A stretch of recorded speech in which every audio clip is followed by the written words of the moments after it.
Илјадници сирийци влегоа во Турција откако турските власти по неколку денови повторно ја отворија границата. Нема начин да не спречите се додека таму се страда, велат тие, повикувајќи ги европските лидери да обезбедат безбеден пат за нив. До новиот бран бегалци дојде по интензивирањето на борбите во близина на границата. Курдските сили, поддржани од американски воздушни напади, започнаа борби против милитантите на Исламската држава во близина на границата со Турција. Загрижен од можното натамошно напредување на курдите во Сирија, турскиот председател Реджеп Тајип Ердоган изјави дека курдските групи ги преземале подрачјата кои ги напуштаат арапите и туркмените. Тоа според него би можело да биде голема закана за Турција. Курдските сили деновиве успеале да навлезат во провинцијата Рака, која се смета за главно упориште на милитантите на Исламската држава и сега се обидуваат да се поврзат со курдите во северниот дел на Сирија. Турција е загрижена поради опасноста тоа да не го искористат и припадниците на курдското малцинство кои живее на југозападот на Турција.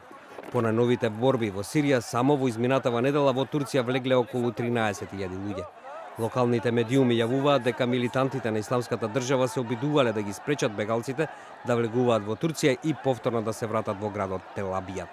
Турските граничари, како што јавуваат агенциите, деновиве им дозволувале влез само на оние со уредни патни документи.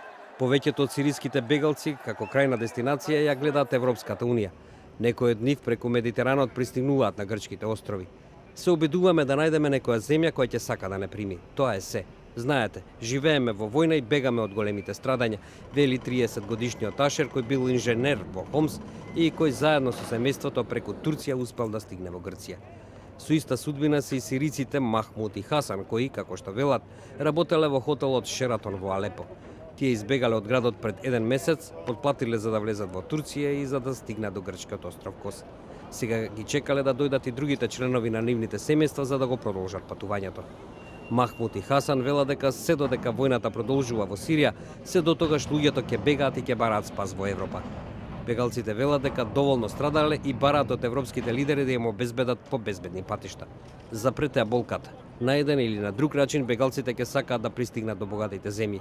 Сириците ќе продолжат да го прават тоа.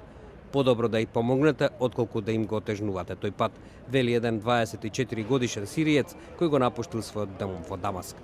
Последните податоци покажаат дека годинава во Европа преку Медитеранот влегоа над 103.000 бегалци, 54.000 во Италија и 48.000 во Грција.